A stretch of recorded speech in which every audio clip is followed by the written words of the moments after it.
자, 똑같은 1910년대, 아직은 1910년대입니다. 이제 정치는 끝났고 뭐야? 경제죠. 자, 일본이 조선을 식민지로 만들었어요. 그럼 뭐 해야 될까요? 경제학을 해야 되겠죠. 제일 먼저 뭐 해야 될까요? 식민지 경제 구조를 만들어야 됩니다. 그러면 조선의 독립성을 완전히 어때요? 꺾어버려야 되겠죠.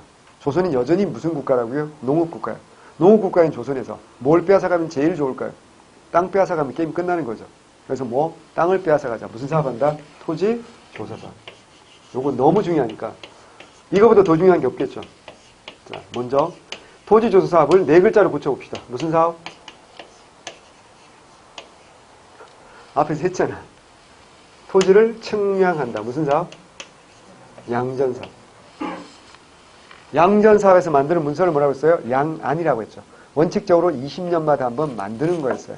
하지만 조선 후기가 되면 한 1720년에 한번 하고 거의 못했어요. 거의 200년 가까이 못하기도 하고 했어요. 그래서 토지 측량이 전국적으로는 잘 안 돼요, 사실은. 부분으로 하는데. 자, 그런데 그 양전사업을 하는 목적은 똑같죠. 어느 시대나. 그래서 여기서 우리가 알아야 될 게 있어. 일제가 주체가 된 토지조사. 조선 정부가든 일제가든 권력을 가진 쪽이 한 거 아니야. 첫 번째 목적은 뭘까요? 세금을 걷겠다는 거잖아. 그럼 무슨 수입이 증가할까요? 토지에 대한 세금 뭐라고 하죠? 지세, 수입이 감소할까요? 증가할까요? 증가한다. 이건 무조건 맞는 말이야, 틀린 말이야. 이건 부처님 말씀, 공자님 말씀, 예수님 말씀인가요? 뭐야? 이것은 진리다. 이런 뜻입니다. 외우셔야 됩니다. 자, 토지조사업. 자, 방식이 있어요. 가장 중요한 방식이 뭐라고요? 기한부 신고제다. 자, 그럼 기한은 길어요? 짧아요? 짧다. 신고 과정은 간단하다? 복잡하다? 복잡하다.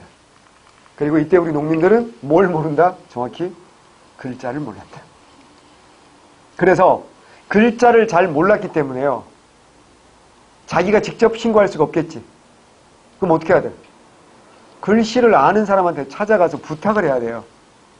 문제가 뭘까요? 우리 정서상 빈손으로 갈 수 있어요? 부탁하러 갈 때? 바카스라도 사들고 가야 되는 거고 비타오벨이라도 사들고 가야 되는 거 아닙니까? 문제는 뭐야? 이 서류가 굉장히 복잡하기 때문에 글자 하나가 틀리거나 점 하나만 잘못 찍혀도 돼요? 일본이 어떻게 할까요? 찢어버리고 불질러버립니다. 그럼 어떻게 해야 돼? 다시. 그럼 내가 쓸 수 있으면 다시 쓰면 되지만 또 가서 또 부탁해야 되겠지. 안 하면 포기하는 경우 생기겠지. 두 번째, 일본 놈들이 역선전을 하기도 합니다. 신고하면 빼앗아 간다더라. 그래서 안 그래도 일본이 하는 거라서 거부감이 있는데 이런 역선전까지 하니까 신고 안 하는 사람들이 생길 수 있어 없어? 있겠지.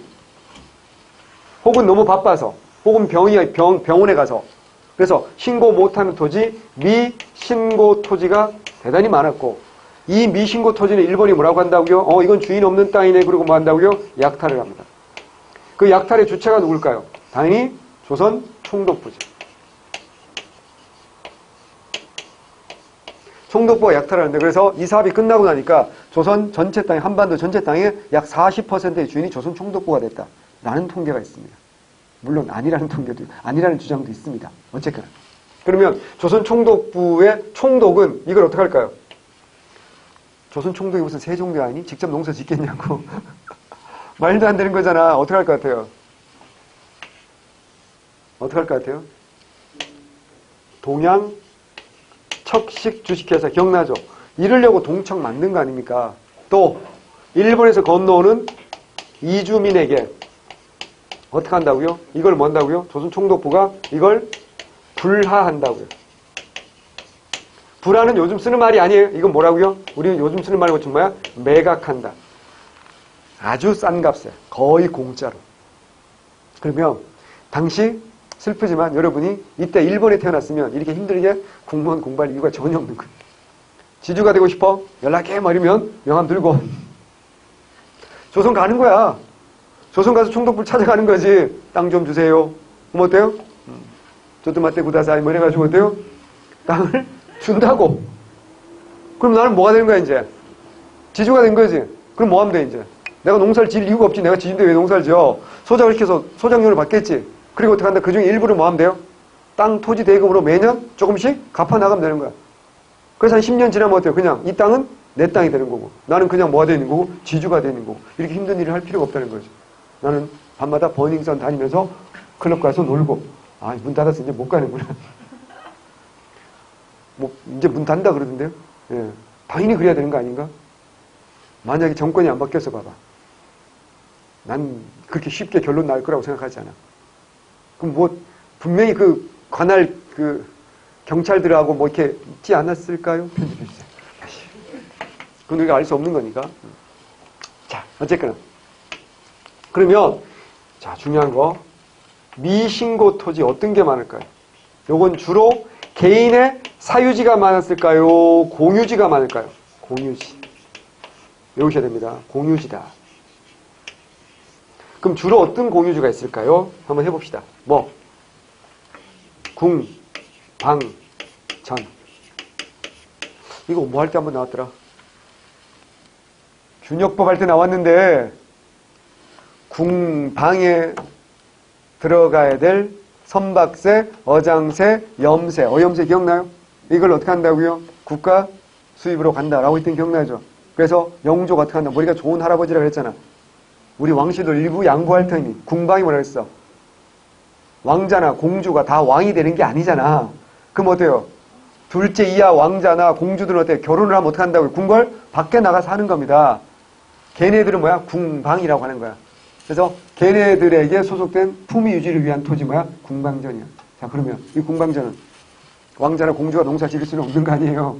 그럼 어차피 누가 농사 짓는 거야? 농민들이 농사를 짓겠지. 거기 살고 있는 농민들이. 그 농민들이 보통 수확의 얼마 정도를 10분의 1 정도를 국가에 세금 내듯이 궁방에 갖다 바치고 자기들이 어때요? 먹고 살았겠지. 그럼 이거 어때요? 소유권은 궁방에 있지만 농민 입장에서 어때요? 대대로 어때요? 할아버지 때부터 우리가 거기 농사를 짓던 땅이야. 그럼 누구 땅이라고 생각할 수도 있어. 자기 땅이라고 생각할 수도 있지. 근데 소유권은 어디 있다고요? 궁방에 있어. 그래서 이건 임자 없는 땅이야. 궁방이 신고를 할 수 없어. 이건 뭐야? 주로 신고는 누구만 할 수 있다고요? 개인 단위로만 신고가 해요. 신고는 누구만 가능하다고요? 개인만 가능해요. 단체는 신고할 수 없다고. 또 궁방전 있고 또 뭐예요? 역돈토. 이 또 뭐 여러 가지가 있지만 가장 대표적인 땅은 뭐 어떤 거라 했어? 역이 있다고 그랬잖아. 역. 거기 뭐 했다고요? 말이 있다고 그랬잖아. 그럼 말을 먹이고 해야 되니까 그 비용이 드니까. 그렇다고 말이 나가서 농사 짓는 건 아니라고 했으니까. 그 근처에 있는 농민들이 또 뭐야? 역토 농사 짓겠지. 그리고 또 여기에 갖다 바치겠지. 이거 똑같은 거지. 그럼 이 농민들도 10분을 계속 갖다 바치고 오랫동안 대대로 소작하고 살았으니까 이게 어때요? 자기 땅이라고 생각할 수도 있는 거지. 하지만 이건 뭐야? 역소유 땅이니까. 그러니까 이름 뭐라고요? 이런 공유지부터 이미 어때요? 일본 놈들은 국권 피탈 이전부터 하나씩 빼앗아 가기 시작하다가 이걸 계기로 이제 완벽하게 빼앗아 가고요. 또 하나 있어. 뭐 어떤 게 있을까? 문중 소유 토지. 자, 안동김씨 문중에서 왜? 집안의 제사를 위해서 공동 소유지 있을 수 있어 없어? 있겠지. 여기서 나오는 땅을 어떻게 한다? 제사의 비용이 충당한다. 근데 이걸 어떻게 개인이 신고할 수 있을까 없을까? 없겠지. 또 마을의 공동 소유지.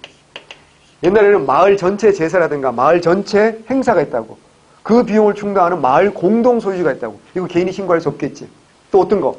조선시대에 많았던 뭐야? 서원 소유 토지 이런 것도 있지 않을까요? 서원이 개인은 아니잖아. 또 뭐 어떤 거 있을까? 사전 그래서. 사전 이게 뭐야? 사전은 뭐야? 절 소유 토지입니다. 절이요. 절 소유 토지가 있는데요. 이게 주지 땅은 아니잖아. 그렇잖아. 애매하잖아요. 그죠? 주지는 어때요? 바뀔 수도 있잖아요. 죽을 수도 있잖아. 하지만 그 토지 소유는 뭐야? 절 소유 토지고 그걸 중들이 농사 짓지 않거든. 일부러 농사 지을 수도 있지만 근처에 농민들이 농사 짓고 절에다가 어때요? 10분의 1 냈겠지. 근데 이제 어떻게 한다고 이제? 주인 없는 땅이라고 신고 못하면 전부 다 어떻게 한다고요? 총독부 소유가 된 거야. 그럼 어떤 문제가 되냐면 대부분 이런 땅에는요. 이런 땅은 대부분 농민들 입장에서 소유권이 자기에게 있지는 않지만 수확이 얼마만 갖다 바치면 됐다고요? 10분의 1만 갖다 바치면 나머지 자기가 먹고 살았다고. 거의 무슨 농이나 마찬가지야. 자육농이나 마찬가지였잖아. 근데 이게 전부 다 어때요? 이제 주인이 바뀌어버린 거예요. 그럼 옛날에도 소작농, 지금도 소작농이니까 문제가 아니지 않냐? 그게 아니라 이제는 어때요? 소작료가 얼마로 증가한다고요? 절반 이상으로 증가하겠지. 분명히. 예전에 원래는 얼마만 내면 되던 게 10분의 1 정도 내면 되던 게. 그리고 이 중에는 실제로 농민들 땅도 많았다고. 그러니까 국가 입장에서 10분의 1 어차피 자영농이면 국가에 내야 될 수 있잖아. 그걸 그냥 여기 갖다 내리는 토지도 있을까 없을까? 있겠지. 아니 무슨 말인지 알겠어요? 원래부터 역소유 토지도 있을 수 있지만 그게 부족한 경우에는 그 근처 농민들 어때? 수확의 10분의 1을 국가에 갖다 내야 되는데 여기에 비용이 부족하니 너는 그냥 여기에다 갖다 내라. 그럼 어때요? 이건 대대손손으로 뭐야? 농민들 땅이지만 뭐로 분류될 수 있어요? 소유상으로. 역준토로 토지 분류가 될 수도 있다고. 행정 처리하면서. 근데 일본은 어때요? 이걸 가지고 뭐 한다고? 이건 주인이 없는 땅이야. 그리고 어때요? 총독부가 다 빼앗아 가는 거야. 환장할 노릇 아닙니까? 자, 그럼 어떤 문제가 왔어요? 결과. 대답 잘해야 돼? 누구한테 물어볼까? 태용 자신 있어요?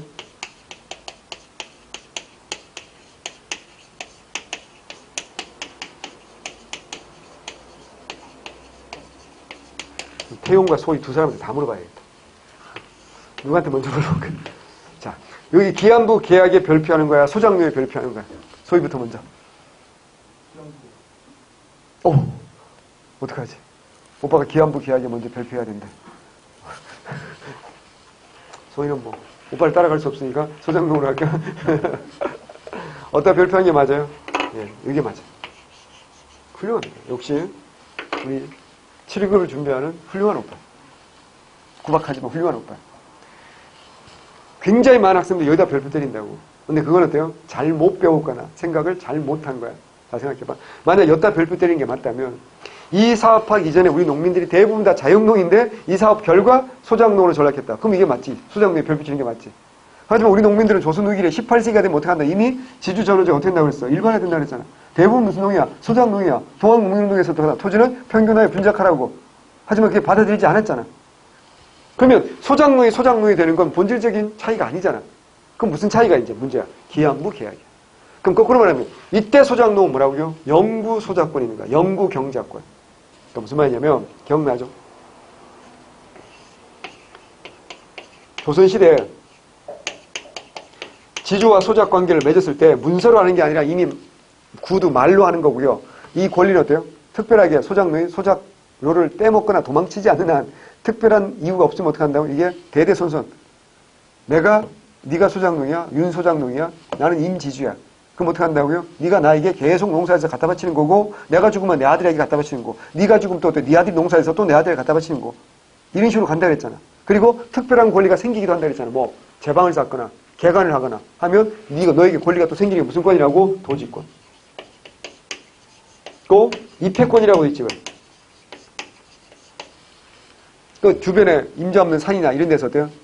연료를 채취할 수 있는 이런 권리 혹은 하천에 물을 이용할 수 있는 건 이런 권리. 이런 권리들이 광범위하게 어때요? 인정됐다 그랬잖아. 근데 이런 권리를 인정할까요? 부정할까요? 모두 다 뭐야? 부정. 그리고 온리. 무슨 권만 인정한다고요? 소유권만 인정. 여기서 뭘 할 수 있어요? 소장농은 유리해져요? 불리해져요? 불리. 반면에 지주는 유리해져요? 불리해져요? 유리해져요. 그럼 여러분 지주라면 무슨 생각할까요? 일본의 나라를 빼앗겨서 기분이 되게 나쁜데 자기의 권리는 어때? 더 커졌지. 지갑은 점점 두꺼워지고 있어요. 그러면 얘네들은 지주는 이게 별로 나쁘지 않구나. 무슨 화할까요? 친일화.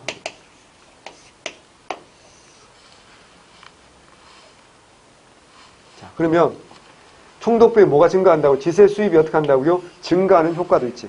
또 하나 토지를 빼앗아서 총독부가 부자가 되는 효과도 있죠. 자, 하나, 둘, 셋. 그리고 식민 통치하려면 협력하는 애들 필요하지 않겠습니까? 친일파까지 육성할 수 있는 효과 가져오지 않겠습니까? 그러면 조선 총독부 입장에서 이거 손해나는 게 1도 없는 거지. 일석이조도 아니고 일석삼조 되는 거 아닙니까? 반면에 우리 농민들 입장에서는 어떻게 한다고요? 이거 조선 후기 할 때 도지권 이거 설명했어. 제가 대충 하는 거야? 안 하는 거야? 이미 다 했으니까. 기억나죠? 도지권이 생기면 어떻게 한다고 했어요? 이거 도지권 자체로 뭐 한다고 했어요? 매매할 수도 있다고 그랬던 거 기억나요? 혹은 전전세를 줄 수도 있다고 그랬잖아요. 그죠? 내가 이 땅을 도지권으로 농사지면 약 30%만 내면 되잖아. 그래서 어떻게 한다고요? 이거를 그냥 일반 소작을 주면 그 일반 소작 준 아이가 나한테 얼마를 준다고요? 50% 주면 나는 주인에게 얼마만 주면 돼? 30% 주면 되니까 나는 20% 아무것도 안 하고도 남길 수도 있어. 이런 모든 권리가 다 부정당하는 겁니다. 자, 그러면 요 사업의 결과, 이런, 자, 하나, 둘, 셋. 우리 농민들은 피해를 본 거 맞죠? 또 하나는 이것 때문에 사실은 여러분이 대학을 나온 거야. 무슨 말인지 아세요? 이걸 겪으면서 글자를 안다는 게 얼마나 중요하다는 걸 우리 조상님들이 깨달은 거야. 글자를 몰랐기 때문에 어때요? 땅 빼앗긴 경우가 너무 많았을 거 아닙니까? 그래서 나는 죽어도 자식들은 곧 꼭 가르치겠다. 이런 문화가 우리나라에서 확산되는 아주 중요한 계기가 되었다라고 보기도 합니다. 하지만 시험에 나오지 않습니다. 그럼 시험에 나오는 건 뭐냐? 이건 우리 부정적인 것만 봤죠. 그럼 긍정적인 측면이 있을까 없을까? 아주 없진 않겠지. 문제를 풀 때 내가 얘기했잖아. 별로 평소에는 애국심이 없다고. 문제 풀 때만 갑자기 애국심이 생기는 경우가 많아. 일본이 한 거니까 무조건 나쁘다. 이거 옳지 않다고. 자, 그래서 좀이라도 긍정적 선지가 나오면 어때요? 틀렸다고 생각하는데 그렇지 않아요. 자, 근대적인 토지 소유 관계를 확립했다. OX야. O야. 근대적인 소유권은요. 봐봐. 일물일권이야. 하나의 물건에 대해서는 하나의 권리만 성립한다는 게 근대적인 소유권이야. 그러면 봐봐. 이 안경이 있으면요. 이 안경이 어때요? 소유권이 어때요? 제 거죠. 그럼 어때요? 이 태는 내 것이고 알은 네 것이다.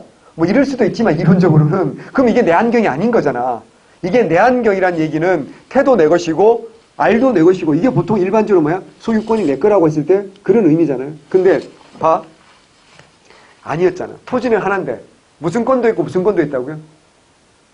경작권도 있고 뭐도 있다고요? 소유권도 있는 거잖아. 그럼 지주는 무슨 권을 가지고? 소유권을 가지고 있어. 소장농은 뭐야? 근데 경작권이 있어. 그럼 어떻게 한다고요? 내가 박 대표로부터, 우리 회사 박 대표로부터 땅을 샀어요. 무슨 권을 샀겠어? 소유권을 샀겠지. 근데 그 땅을 농사 짓든 우리 장서방이 어때요? 소유권, 경작권도 인정을 해줘야 돼, 안 해줘야 돼? 이거 이전이면 해줘야 되겠지. 그럼 어때? 나는 땅을 사서 그 땅을 농사를 더 이상 안 짓고 나는 건물을 지어가지고 임대를 하고 싶어. 근데 장서방이 뭐라 그래? 나는 농사 지을 건데요? 경작권 있잖아. 그럼 나는 땅을 샀는데도 불구하고 어때요? 토지를 내 마음대로 처분할 수가 없지. 이건 근대적이야. 전근대적이야. 전근대적이지. 무슨 말인지 아시겠어요? 자, 잘 들어야 돼. 대한제국의 모든 양전사업의 지계 발급에서는 근대적인 토지 소유권을 인정해주는 문서라고는 했지만 농민들의 무슨 권을 인정해줬어? 경작권을 인정해줬어. 왜? 바로 몇 년 전에 무슨 운동이 터졌어? 동학농민운동이 터졌어. 거기서 만약 경작권마저 인정 안 하면 지계 사업에서 지계 조사로 나간 공무원들 다 홈이 맞고 꼭대기 맞아 죽었습니다. 무슨 말인지 이해되시죠? 그래서 대한제국의 지계 발급에서는 무슨 권을 인정해 줄 수밖에 없었다고요? 경작권 인정해 주는 거야. 그러면 근대적인 토지 소유권이라고 하지만 완벽하진 않은 거지. 일본 놈들 입장에서 어떻게 한다고요? 일본 사람들이 조선 땅에 와가지고 땅을 샀는데 지들 권리를 어때요? 극대화하기를 원하지 않겠습니까? 그래서 어떻게 한다고요? 농민들의 모든 권리를 다 포기해버려요. 그래서 오직 무슨 것만, 지주의 무슨 것만, 소유권만. 그래야 어떻게 한다? 매매하기가 훨씬 더 편해지지. 지들 재산권 행사하기가 좋지. 또 하나 있어. 이 사업의 결과 어떻게 될까? 소작농의 숫자가 감소할까 증가할까? 소작농의 숫자가 증가하지 않겠습니까? 당연히 신고 못한 농민들이 많았을 거니까. 그럼 소작농의 숫자가 증가하고 그러면 소작지를 구하기가 어려워지지 않겠습니까? 그럼 소작료 자체가 돼요. 올라가요. 그래서 원래 시장 가격은 50%였지. 근데 어떻게 한다고요? 소작지를 구하기 어려지니까 소작료가 60%, 70%, 심지어 80%까지 증가합니다. 그럼 여러분이 소작농이야. 50% 내기도 빠듯하지, 먹고 살기가. 얼마까지 내야 돼? 80%까지 내야 돼. 그럼 어떡할 건데, 이제? 그렇지. 들고 일어난다. 저게 정답이죠. 그게 무슨 쟁이야? 소작쟁이야. 그 대표적인 뭐야? 1923년에 암태도 소작쟁이야. 친일 지주 문재철이라는 새끼가 무려 80%의 소작료를 거뒀다고. 그럼 농민들이 어떻게 살겠냐고. 이래가지고 농민들이 동맹을 만들어. 그게 아사동맹이야. 뭔 줄 알아? 굶어 죽자 차라리. 이래가지고 1년을 싸워가지고 소작료를 40%까지 낮춘다고. 이게 생기는 건 너무너무 당연하지 않겠습니까? 하나 더. 이때 무슨 주의가 들어오지? 사회주의가 들어오지. 3.1운동 이후에. 사회주의 들어오면 어떡한다? 소작농들 어떡할까? 조직화하지 않겠습니까? 함께 싸워주고 올리지 않겠습니까? 누가 이해됐죠? 그죠? 또 하나. 일본 입장에서 뭐가 좋을까요? 소작농이, 그러니까 일본 지주가 많아졌는데 애들이 수익이 어때요? 극대화 될 거 아닙니까? 그럼 조선 지주는 어떡할까? 그래도 같은 동포끼리 일본 애들이 소작료를 80% 받더라도 나는 절반만 받아야지. 그럴까요? 정말 순진한 사람들. 자, 우리 학원가가, 노량진하고 이 대방 학원가가 전부 다 공무원 학원비를 한 달에 100만 원을 다 통일했다고 합시다. 공단기, 남부, 해커스 전부 다 100만 원을 통일했어. 그럼 우리 원장님이 어떡할 것 같아요? 이렇게 힘든 공무원들에게 그렇게 학원비를 100만 원씩 받으면 착취하는 거지. 절대 그럴 수 없어. 나는 20만 원, 30만 원을 그대로 지킬 거야. 라고 하실까? 99만 원으로 광고할까? 99만 원 아니면 88만 원 우리는 두 자릿수 학원비 마려고 광고하지 않을까? 저는 대표님의 인격을 믿습니다. 100%입니다. 이건 시장 가격이 상승하는데 혼자서 그렇게 한다는 건 의미가 없는 거예요. 그럴 이유가 없잖아, 어느 누구도. 그래서 일본인 지주가 많이 받잖아요. 그럼 조선인 지주도 어떻게 한다고요? 더 많이 받게 돼 있어요. 그러면 우리 서정농부는 점점 힘들어지지 않겠습니까? 그러니까 농촌을 떠날 수밖에 없죠. 수작지를 못 가는. 어디로 갈까요? 도시로 가는 거야. 도시 가서 뭐 도시 빈민 되는 거야. 그때 나온 게 뭐야? 도시 갔는데 집이 없잖아. 그래서 땅굴 파고 어떻게 한다? 집 짓고 사는 거야. 그걸 뭐라고 해요? 토막이야. 그래서 유치진의 희곡이 뭐가 나와? 토막이라는 게 나오는 거야. 정말 가난한 집안 아들이었대요. 돈 벌러 갔잖아. 한 줄 요약하면 그거 아니야. 상자가 배달돼 있지. 근데 가족들이 아무도 그 상자를 열어보지 못하는 거야. 왜? 유골이 들어오기 확실하니까. 무슨 말인지 아시겠어요? 이런 상황을 보여주는 거라고. 그럼 일본 입장에서 뭐가 좋은 줄 알아요? 땅을 빼앗아서 좋고 일본 지주가 돈 부자 돼서 좋고 다 좋은 데 있잖아요. 일본 입장에 또 좋은 게 뭐냐면 일본이 엄청나게 지금 공업화되고 있지. 특히 1차 대전이 되기로. 그럼 뭐가 필요해져? 값싼 노동력이 필요해지지 않을까? 농촌에서 망한 농민들이 도시로 와서 뭐가 될 가능성이 많아? 값싼 노동력이 되어주면 일본 공장들이 왔을 때 어때요? 쉽게 노동력을 구할 수 있겠지. 이런 것까지 노리는 게 바로 일본 놈들 침이라는 거예요.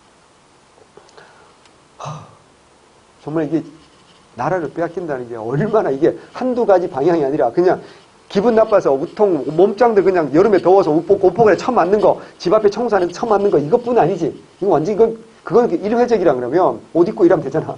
이건 완전 구조적인 거잖아. 이거는 엄청나게 수탈, 억압 이렇게 될 수밖에 없다는 거. 이거 시험에 잘 나올까 안 나올까? 무지하게 잘 나올 수밖에 없어. 자, 조금 더 보겠습니다. 자, 토지조사. 명분, 보세요. 명분. 근대적 토지 소유제도 확립을 위한 토지 소유권 재조사. 이걸 다르게 표현하면 근대법에 입각해서 지주 중심의 자본주의 체제. 외웁니다. 근대법에 입각했다. OX야. 근대는 긍정적인데 일본 제국주의가 있으니까 긍정적일 리가 없어. 그렇게 풀면 안 된다 그랬지. 근대법. 하나의 토지에 대해서는 하나의 권리만 가진다. 일물 일권. 맞다고. 근대법에 입각해서 지주 중심의 자본주의 체제 수립하는 거 맞다. O야 X야? O야. 이거 이미 기출문제 선지야. 외워야 돼. 원칙은 사유지임을 네가 입증하지 못하면 구기주로 삼는다는 게 원칙이야. 어이없는 것도. 실제 토지 또 하나 써주세요. 등기제도, 등기제의 제도화. 여기서 이제 우리가 무슨 제도가 시작되는가? 등기제가 제도화됩니다. 등기제가 제도화. 소영은 지금 사는 집 등기했어요? 전세 아니에요? 아니에요? 예. 전세 아니면 괜찮은데 전세나 뭐 이런 거 사면 어떻게 해야 돼? 들어갈 때 어떻게 해야 돼? 등기부 등본 떼보고 막 이렇게 해야 되는 거 아시죠? 그죠? 모르고 살면 마음 편한데. 확정 일자 받고 뭐 이런 거 해야 되잖아. 안 그러면 굉장히 위험해질 수 있어요. 앞으로 이제 우리가 집을 사기는 힘들잖아, 공무원이. 전세 살 경우 많은데 그런 거 좀 알고 계셔야 됩니다. 어쨌거나 이런 게 제도가 됐다는 거. 실제 토지 소유권의 법적 확정을 통한 지세 안정적 확보. 그죠? 또 하나, 한국인의 토지를 약탈하는 거. 여기 있죠. 일본인의 토지에 대한 투자를 쉽게 하는 거. 그래서 식민 통치 경제적 기반을 마련하는 게 진짜 목적입니다. 자, 내용. 조사 대상. 토지 소유권, 토지 가격, 지형과 지목 자세히 조사합니다. 신고 방법, 기한부 신고제. 신고주의, 증거주의. 개인 명의 토지만 신고 인정하는 겁니다. 개인 명의. 과정. 임시 토지 조사국 설치하고요. 토지 조사령입니다. 조선 총독이 정한 기간에 신고한 토지만 소유지를 인정합니다. 짧은 신고 기간과 절차의 복잡성 때문에 공공기관에 속해 있던 토지, 말씀드렸죠. 궁방정, 역분토, 마을 또는 집안의 공유지, 명의상 주인을 내세우기 어려운 조선 토지를 조선 총독부, 사전이라든가 절 소유 토지라든가 서원 소유 토지라든가 향교 소유 토지라든가 많습니다. 자, 총독부는 소유자가 불분명한 미신고 토지를 총독부가 차지하죠.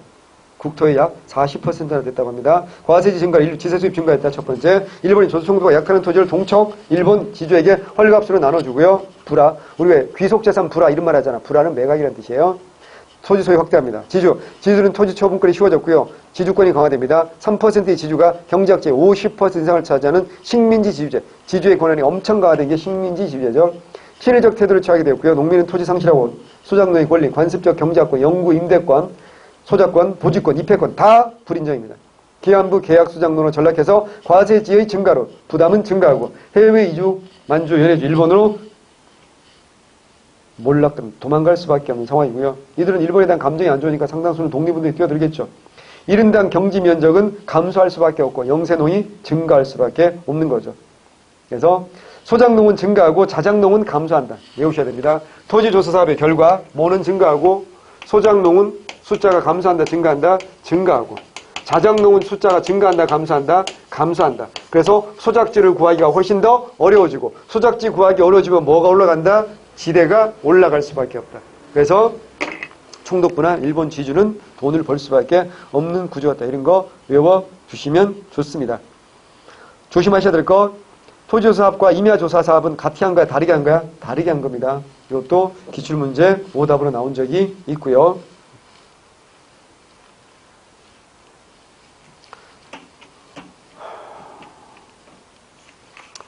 문제를 기출문제 같은 걸 풀면서 조금 더 하도록 하겠습니다. 그래서 이거 굉장히 중요해요. 토지조사령 반포 사료 읽어보셔야 됩니다. 제4조 봅니다. 토지 소유자는 조성용지 정하는 기간 내에 주소, 시명, 명칭, 소유지의 소재, 지목, 자본호, 사표, 등급, 지적, 결수 이게 선택지로 나온 적이 있다고요. 익혀두셔야 된다고요.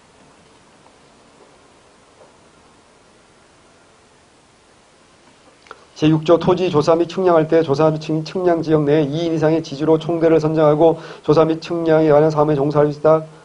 임시토지조사국은 토지대장 및 지도를 작성하고 토지조사 측량 및 외단 사정으로 확정한 상황 또는 제기로 있으나 자, 이게 몇 년에 끝난다고 이거 알아야 된다. 이게 언제 끝난다고? 1918년에 끝난다고 이거 알아야 돼. 이게 왜 중요한 줄 아세요? 요거 끝나는 순간 농민들은 굉장히 몰락이 많아졌겠죠. 지대도 엄청나게 올라가서 불만이 많겠죠. 그 다음에 뭐가 빵 터져? 3.1운동이에요. 한번 생각해봐. 3.1운동 터졌을 때 도시에서 시작했을 때는 평화적이야? 폭력적이야? 평화적이었지. 근데 농촌으로 가면 못한다 그랬어요. 폭력적이 될 수밖에 없겠지. 왜? 농민들은 이미 어때요? 화가 많이 났잖아요. 그죠? 그래서 폭력할 수밖에 없는 것도 이유가 될 거다라는 것도 봐두시면 좋고요. 동척 읽어보셔야 되고요. 동척은 누가 폭탄 던졌습니까? 1926년에 누구야? 나석주. 나석주는 동척과 식산은행에 폭탄 던졌습니다. 외우셔야 됩니다. 총독부가 아니고요. 동척과 식산은행에. 그다음 조선인 이주민 모집 광고. 자, 조선인 기후와 풍토가 일본과 다름없고 작물 종류 재배 방도 거의 같다. 단당 수확은 일본인 보통 현미 상승이다. 토지가 이제 조선 정도의 인가를 받은 시로 인해 블라블라 나와있다. 이거 어떻게 한다? 한마디로 뭐라고요? 일본 가면 뭐 할 수 있다? 조선 가면 뭐가 될 수 있다? 지주가 될 수 있다. Dream come true. 조선에 가면 지주의 꿈을 실현할 수 있다. 이런 겁니다. 몇 년대라고 이거? 10년대. 넘어갑니다. 산업의 침탈. 전매제. 조선 총독부가 인삼과 소금이야. X, 담배 X. 연초 전매령은 1921년이야. 써두세요. 이것도 기출문제 선지지. 연초 전매령은 1921년입니다. 외우셔야 돼요. 총독부의 수입 증대하고요. 민족자본 위축입니다. 산업지다 회사령이죠. 무슨 죄라고요? 허가제. 누가 허락한다고요? 총독. 총독의 허가입니다. 그래서 민족산업은 붕괴되고 일본 대기업의 조선 진출은 촉진합니다. 1919년 기준으로 전체 공장의 자본금 중에 일본인이 91%, 조선은 6%밖에 되지 않는다. 1920년대에는 허가제가 오히려 일본 기업의 조선 진출에 방해가 되었으므로 폐지합니다. 그래서 무슨 제로 바꾸죠? 신고제로 바꿉니다. 산림령, 그 다음에 1911년에 산림령이고, 자, 외워야 됩니다. 임야조사령은 1918년입니다. 토지조사업과 따로 하는 겁니다. 외우셔야 됩니다. 토지가 더 중요하잖아. 논밭이 더 중요하잖아. 그래서 그걸 먼저 하는 거죠, 당연히. 그게 끝나는 게 1918년이잖아. 그래서 그때 뭐 한다고요? 임야조사 사업합니다. 이것도 신고주의죠. 임야 중에 50% 이상의 조선총독부가 일본에게 침탈을 당합니다. 어업령도 있습니다. 한국 어장을 독점합니다. 광업령도 있습니다. 광업권의 허가제. 일본인이 광산을 독점합니다. 1920년 일본인 소유 광산이 무려 80%입니다. 근데 광업령이 왜 1915년에 나오겠습니까? 다 10년대라는 거 알면 되는데 특히 광업령이 15년인 건 이유가 있어요. 1차 대전 중이죠. 무기 만들어야 될 거 아니야. 광물의 소유가 급증할 때입니다. 그래서 1915년에 광업령입니다. 기간 설비, 경제 수탈 목적으로 식량과 원료를 수탈하고 일본 상품의 진출을 위해서 간선철도, 항만, 도로 이런 거 만들죠. 조선은행 1911년에 한국은행을 조선은행으로 개칭했고요. 중앙은행의 구실을 담당하고요. 조선식산은행 이게 뭐야? 오늘날 산업이라고 했잖아. 그래서 이 식산은행에도 아까 폭탄 든다고 했잖아. 누구야? 나석주가 1926년에 익혀주십니다. 회사령 읽어보셔야 됩니다. 허가제다 산림령 읽어보셔야 되고 오른쪽에 도지권 회사령 조선식산은행 나와 있습니다. 꼭 한번 읽어보시기 바랍니다. 자, 그런데 이제 제가 여기서 이제 살짝 빼먹고 간 게 20세기 전반의 세계인데 20세기 전반의 세계에서 1914년부터 1918년 사이에 엄청난 일이 벌어지죠. 이게 뭐라고요? 1차 세계대전. 이건 누가 싸운 거야? 독일이라는 거대한 악과 떨거지들이 있어요. 근데 떨거지 시험 안 나오니까 누가 싸운 거라고요? 영국, 프랑스, 그리고 나중에 미국도 참전하죠. 하지만 진짜 중요한 나라는 따로 있죠. 우리 역사에서. 어떤 나라? 일본이잖아. 일본 어느 편 들었어? 독일 편 들었어요? 영국 편 들었어요? 2차 대전 생각하면 또 독일, 일본 같은 편 히틀러하고 히로히토하고 성시도 같은 희신데 같은 편 아닌가요? 그건 2차 대전 때고요. 우리 기억 속에는 2차 대전이 가까우니까 더 오래 남아있다고. 근데 1차 대전 때는 오스트리아, 투르크, 불가리아 이런 쩌리들만 있었어요. 일본은 영일동맹이라고 그랬잖아요. 일본이 여기 편 들었어요. 그래서 1차 대전에서 누가 승리했다고요? 이쪽이 박살났잖아요. 이쪽이 승리했잖아. 근데 뭐 진나라들은 지하실까지 쭉 내려가겠지. 근데 영국, 프랑스도요. 잘 나갔다고 할 수 없어요. 왜? 전쟁터가 됐잖아. 좀 더 심하게 당한 나라는 프랑스겠지. 독일하고 국경을 접해 있잖아. 영국은 그나마 섬나리가 조금 덜 했을 거란 말이지. 근데 때도 지붕 뚫고 하이킥이야. 일본도 어때요? 왜? 전쟁터가 아니잖아. 무기 팔아먹고 물자 팔아면서 떼돈 벌었겠지.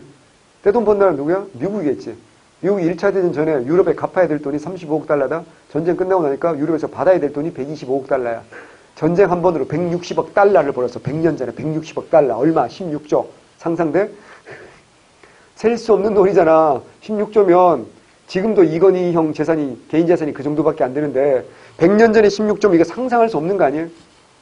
그러니까 미국은 이 전쟁 한 번으로 이걸 본 거야. 그래서 이때부터 미국의 목소리가 어마어마하게 커질 수밖에 없는 거죠. 일본도 어때요? 미국만큼 아니지만 굉장히 돼요? 발전하겠죠. 왜? 유럽이 전쟁을 해야 돼. 온 유럽이 전쟁이야. 무기도 사야 되지만 뭐도 사야 돼. 먹고 살아야 될 거 아니야. 생필품을 사야 된다고. 근데 얘들이 무기가 무슨 독침, 바나나 이런 게 무기가 아니잖아. 그래서 아프리카에서 수입을 했겠지. 근데 이건 이미 산업혁명 이후잖아요. 그러니까 당시 지구에서 산업혁명이 제대로 일어난 동네가 유럽밖에 없었고 유럽 제외하고 딱 한 나라죠. 어디야? 미국이었던 거야. 그러니까 강 건너 불구경만 해도 재밌는데 바다 건너 전쟁 났었는 정말 미국 입장에서는 최고지. 무기도 팔아야지, 식량도 팔아야지, 생필품도 팔아야지, 입어야 싸울 거 아닙니까? 먹어야 싸울 거 아닙니까? 근데 전쟁이라는 건 무조건 이기고 봐야 되는 거 아니야? 어때요? 비싼 값을 주고라도 살 수밖에 없겠지. 그러니까 미국이 떼돈 번 거야. 근데 미국의 공장들이 어마어마하게 많이 만들어요. 자고 나면 공장 만들고 그래도 계속 솔드아웃이야. 미국 혼자서 다 공급이 안 되겠지. 그래서 어떻게 한다? 남아메리카, 브라질이라든가 아르헨티나, 어디? 일본. 이런 나라들도 어떻게 한다? 공장이 막 만들어지는 거야. 이게 나중에 비극을 잉태한다는 거 이해하시겠죠? 그래서 미국이 이겼어. 자, 전쟁이 끝났어. 누구 목소리가 제일 클까? 미국 목소리 제일 크지 않을까? 그래서 이때 어디야? 프랑스, 유럽이 지금 프랑스에서 뭐 한다? 파리 강화회의가 열렸고. 요 파리 강화회의에 우리도 대표를 보냈을까요? 안 보냈을까요? 보냈다는 게 중요한 거야. 누가 갔지? 식은 식인데 그 식은 아니야. 김씨야. 김규식. 김규식. 어떤 자격을 갖죠? 임시정부 생기기도 전인데요. 예. 오빠는 봐봐. 임시정부라는 걸 어렴풋이 알고 있잖아. 뭐냐면 출발할 때는 신한청년당 대표로 간 거야. 신한청년당 대표로 갔는데 거기서 활동하면서 뭐가 생기는 거야? 임시정부가 생기는 거야. 그래서 임시정부에서 김규식을 외무총장으로 임명하는 거야. 그래서 공부를 제대로 안 하는 사람들 김규식 파리를 2번 간 줄 알아. 신한청년당 대표로 1번 가고 임시정부 외무총장도 파리가 무슨 옆에 뭐 컵밥집이니 그렇게 할 수 있는 게 아니잖아 당시에. 그러니까 처음에 출발할 때는 신한청년당 대표로 가는 거야. 근데 거기에서 임시정부 외무총장으로 임명돼서 활동하는 겁니다. 아셔야 되고요. 이때 목소리 제일 큰 형이 누굴까? 미국 목소리 제일 크지 않을까요? 왜? 나머지 애들 전부 다 미국한테 빚을 갚아야 될 채무국이야. 당시 채권국이 미국 아닙니까? 이때 미국 대통령 이름이 뭐라고요? 윌의 아들이죠. 뭐야? 윌슨이지. 그래서 맞지 그지? 위로의 아들 윌슨 맞을 거야. 무슨 줄 알겠어? 민족 무슨 주의? 자결. 기억나죠? 이 1차 세계대전이라는 건 사회 진화론이 극대화돼서 센 놈이 약한 놈을 지배하는 건 너무너무 당연하다. 그래서 어떻게 한다? 서로 막 식민지 쟁탈을 하다가 싸우다가 터진 1차 대전이지. 그 세계관을 완전히 뒤집어버린 게 뭐라고? 윌슨의 뭐야? 민족 자결주의잖아.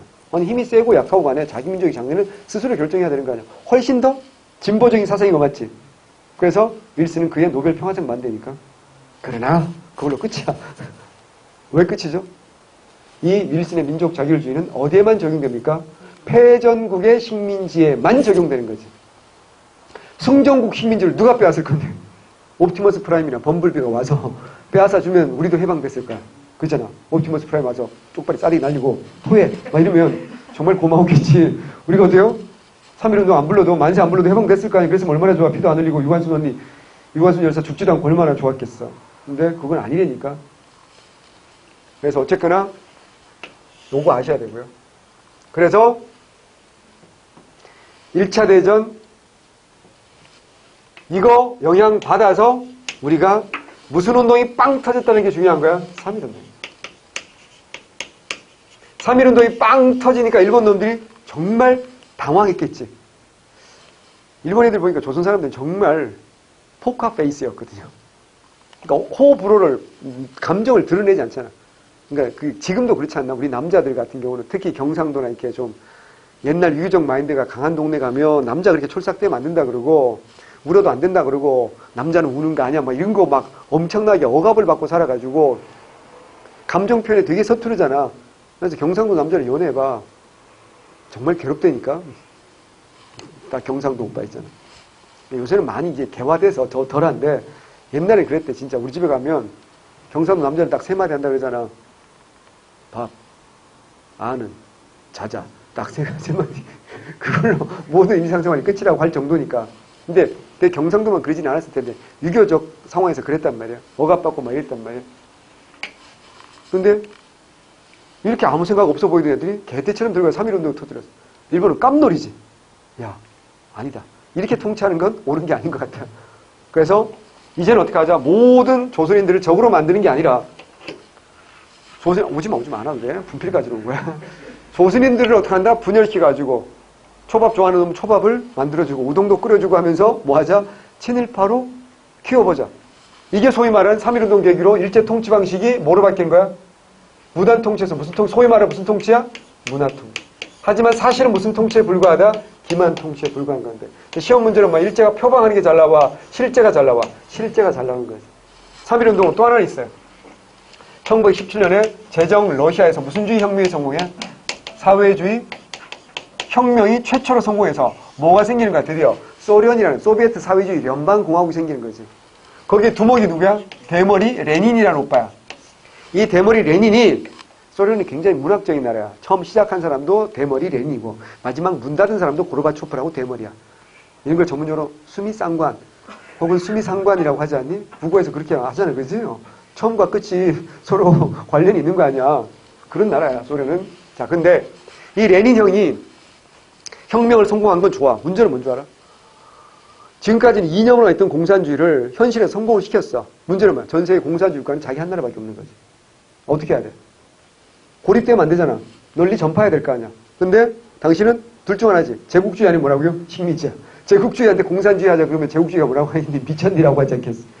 쉽게 생각해봐. 저기 이건희 형이나 정몽구 형이나 이재용 오빠한테 가서 오빠 공산주의 할래요? 한번 해봐. 어떻게 되나? 에쿠스에 깔려 죽겠지. 그러니까 말도 안 되는 화잖아. 근데 우리 공무원 준비생이나 저기 노숙자분들한테 가서 공산주의 할까요? 그럼 어떻게 할까? 뭐 하든지 말든지 나는 뭐 손해 날 게 없잖아. 똑같은 거지. 그러니까 식민지 애들한테 공산주의 전파를 혼자 좋겠지. 그럼 그들에게 공산주의를 전파하려면 어떻게 해야 돼? 그들이 원하는 걸 도와줘야 되니까. 그들이 가장 간절히 원하는 게 뭐야? 조국의 독립이지. 그래서 레닌이 뭐야? 힘없는 약소민족의 독립을 막겠다? 지원해주겠다라고 선언하는 거야. 그러면 생각해봐. 당시 우리 독립운동가야? 이념이 아예 관심이 없어. 그냥 독립을 최고의 가치로 여기는 사람들이야. 근데 아프리카 우간다가 어때요? 니네 독립을 도와주겠습니다. 우까까까 뭐 이러면 어때요? 우리가 뭐라고 할까? 고맙긴 한데 너나 잘하세요. 그런 생각 들지 않을까? 하지만 소련이 도와준다고 하면 다른 거지. 어쨌거나 여러 번 얘기하지만 그래 썩어도 준치라고 일진계에 있는 애 아니야. 제국주의 대열에 있는 아이가 도와준다 그러면 어때요? 실제로 도움이 될 가능성이 많지 않을까? 그럼 어때요? 우리 독립운동가들 입장에서 그쪽으로 쏠깃할 수도 있을까 없을까? 있겠지. 왜? 그들에게는 오직 뭐밖에 없으니까. 독립이라는 가치밖에 없으니까. 시몬 스님이 그날이 오면 한 번만 읽어보라니까. 그날이 와주기만 한다면 어때요? 내 온몸에 가죽을 벗겨가지고 북을 만들어 둥둥 흘려도 나는 행복하고 그날이 와주기만 한다면 내 이걸로 종을 들이받아서 내 두개골을 깨져도 행복하다 그러잖아요. 그런 생각 가진 게 독립운동가들이었어. 그들의 이념 따위가 뭐 중요해? 그래서 독립운동가들이 무슨 주의를 많이 받아들인 거야? 사회주의를 많이 받아들인 거야. 누가 받아들인 게 아니고 친일파 지주가 받아들인 게 아니고 그래서 이 땅에 무슨 주의가 확 들어온다고요? 사회주의가 들어오게 되고 레닌이 힘없는 약소국가의 독립을 지원한다라고 하는 것도 이것도 지원한다라고 선언한 거 이것도 레닌 나름의 민족 자결주의거든. 이것도 3.1운동의 원인이 될까 안 될까? 되는 거야. 내가 지금 뭐 설명한 거 올해 3.1운동 100주년이야. 그래서 무조건 시험 나온다 했어. 가장 큰 배경 두 개를 설명했어. 여기다가 이제 뭐 한다? 무호 독립선언과 뭐라고요? 28 독립선언. 랜드 고종의 뭐라고? 죽음, 맨데 무슨 설이 퍼져나가는 거? 독살설 퍼져나가는 거. 이런 것들이 뭐라고? 3.1운동의 배경되고. 배경은 다 설명했어, 이제.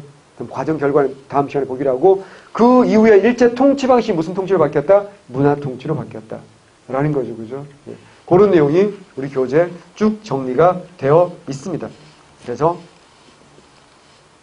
보시면 되고요. 남은 것들은 거의 별로 안 남았기 때문에, 예, 좀만 쉬었다가 마무리 하도록 하겠습니다. 중요한 건 다 했으니까.